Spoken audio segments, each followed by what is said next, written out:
Здравствуйте! Сегодня я расскажу, как не выгореть. Каждый человек должен понимать, что его энергия не бесконечна.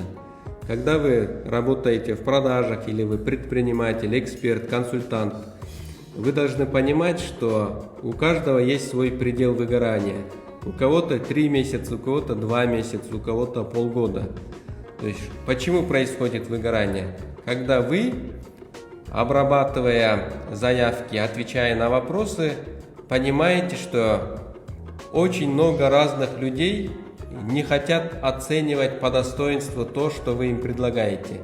И каждый раз, уделяя им, отдавая им энергию, вы можете выгореть.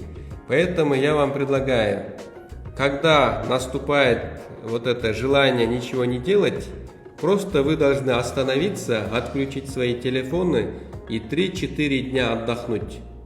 И вот в этот момент вы обратно поймете свою миссию, полезность действий, которые вы совершаете, и придете к своей работе уже с новой энергией и с новым мировоззрением.